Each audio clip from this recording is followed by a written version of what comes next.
This is Gamil Mash on behalf of the January 11th, 2017 Without a Roof radio program.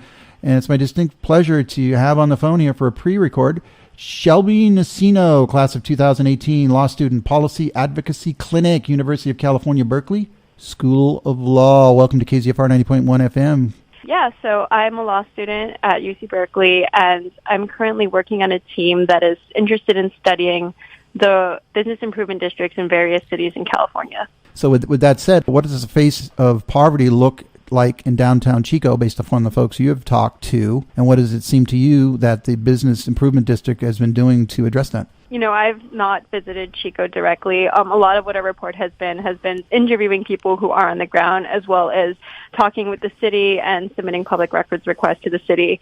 So I don't know specifically from my experience what the face of poverty looks like on the ground. But when I talk to people who are service providers, for example, a lot of the statistics that you can find in, the point-in-time survey indicate that a lot of people who are homeless in Chico are from the area. People tend to say that they're experiencing homelessness because of financial issues. So there's a lot of issues. What we haven't seen is that people who are experiencing homelessness in Chico are all from somewhere else, what people would label as transient. What I've learned from talking to people is that a lot of people who are, going through a hard time or experiencing poverty or homelessness in Chico are from the area and are experiencing it for a lot of different reasons, a lot of them which are financial.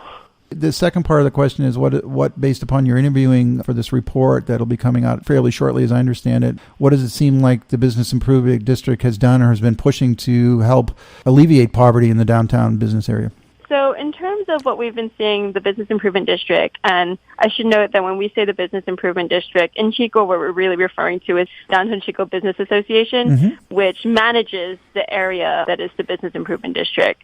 What we've seen is that they have several kind of ways of addressing poverty. They work with service providers, so there's the downtown ambassadors, which are largely supported by the DCBA. And then they also have the cleanup brigade, which, was in conjunction with the Jesus Center.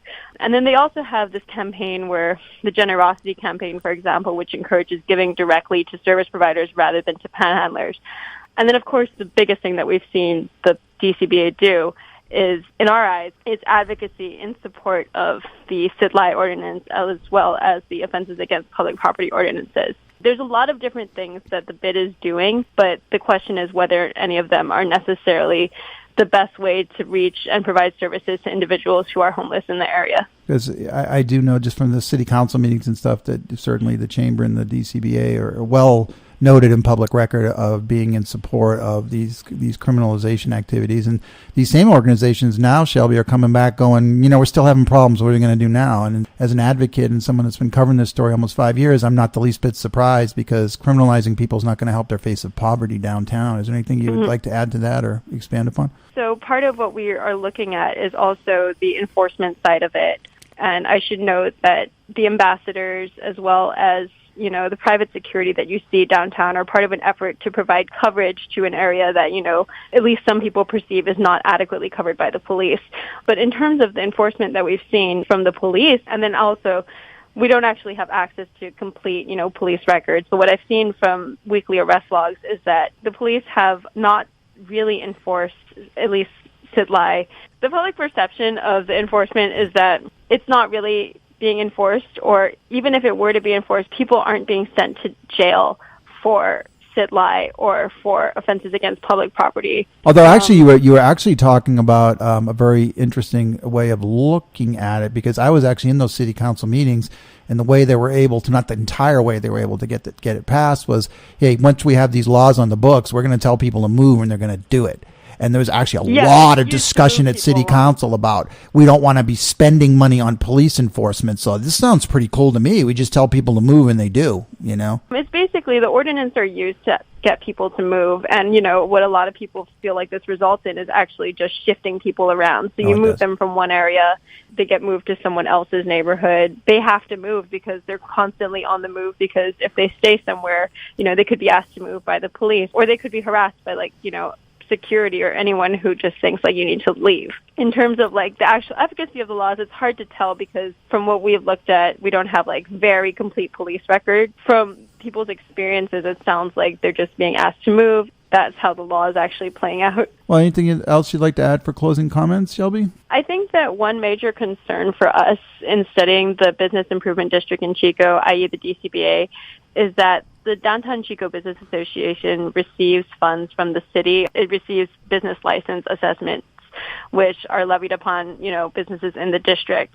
So these are public funds. And from what we've tried to get from the city, we actually haven't received any form of compliance or any form of audit that the city conducts on the use of these funds, even though these funds are strictly supposed to be used for very specific purposes that are listed in California law. So that's one issue that was really something that we're looking into in our report. And besides these funds, there are also other funds that the DCBA receives from the city. So we have this organization that obviously really wants to improve economic development by supporting businesses, but it's being given a lot of financial support. And the question is whether the DCBA has everyone's interest in mind as it's embarking on these policies, which it thinks will foster economic development.